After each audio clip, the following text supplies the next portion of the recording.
Okay, guys, I'm here to give my review of Episode 10 of Power Rangers Dino Supercharge, uh, which is entitled Gone Fishin'.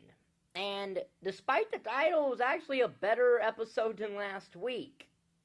In fact, I don't even know why it's titled this, because of the fact there's very little fishing in this episode. But the episode opens with Riley, his brother Matt, Shelby, Chase, and Coda are fishing, and the only people having any success are Coda and Matt, and Coda's using his caveman prowess to catch fish.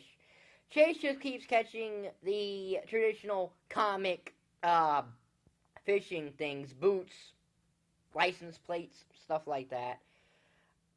And because Riley is making a competition out of fishing and not fun, Matt decides to go off on his own. And, so then, back at the command center, Ivan and Tyler are there, and Shelby contacts them about the fishing trip, but then Prince Philip and Tyler's dad show up to say that the Silver Energem is not on Earth. The Silver Energem is in space. Did it land in KO-35? Did it go to Orion's home planet? I don't know. And they get this message from the Silver Ranger, but it is destroyed by Fury, Singe, and one of Snide's new monsters, Hookbeard, who has an electric fishing rod. So the Rangers take it back to the command center, try to decode it, but it's too badly damaged, so they have to figure this out. Now, Singe tells Fury he knows where the Titanozord is, which is what the Silver Ranger was going to tell the Rangers is the location of the Titanozord. But Singe knows where it is for some reason. So, Singe takes Fury, Wrench, Poisandra, and Curio to this beach, and he starts electrifying the water for the Titanozord, and Matt gets caught up in that. And Matt is thrown out of his boat, and he ends up inside the Titanozord.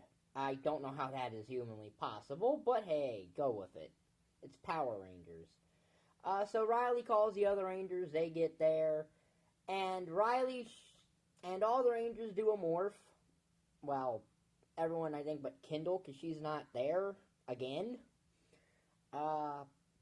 They do a morph and they fight off the monsters and all that. Keeper, and while they're fighting off the monsters, in which Keeper parts the water. I guess he can do that now. But hey, at least he has something more than just give advice. Keeper, being more useful than Ghost say since 2015. So, that allows the Titanozord to be freed from the water, but the Titanozord needs all the Dino Chargers to actually use. And while they're trying to get the Titanozord free, Hookbeard attacks the Rangers. And using the Victory Maximum Charge, the Rangers destroy Hookbeard, but he's grown by the Magna Beam. And eventually using all 12 or whatever it is Chargers, I don't really know anymore, because to be perfectly honest, I've lost track of how many Chargers this series has. But they all put it in, and the Titanozord becomes the Titano-Drive Megazord, which Shelby pilots for some reason. I guess Riley can't pilot it because while this is a Riley-focused episode, he's going with the whole he's not a Power Ranger thing because of his brother and all that. The Titano-Charged Megazord is just one Zord. It's the Titanozord Megazord form, and using a new finishing move that combines with the Titanozord, the Rangers, it's another monster thing for Hookbeard. And now that they know where the Silver Energem is, and they know that it's presumably safe with the Silver Ranger, the Rangers' next job is defeating Heckle. So Tyler's dad says he's going to go find Heckle, and I guess Prince Philip, seeing that he's made his prerequisite one episode cameo, goes back to his country. Well, it might be more for Prince Philip, but it's still a prerequisite. And Kiefer puts the water back to, I guess, to hide the Titanosaur or wherever it is now. I don't know.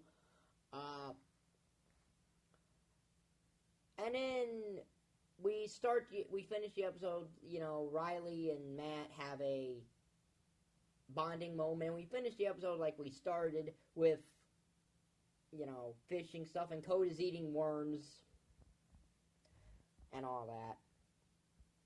So yeah, this was a much better episode than last week. While I don't think Besties Forever was a terrible episode, I would not have picked it to come back from the hiatus. I would have picked this one to come back from the hiatus on, because at least this one progressed the story and it wasn't a filler.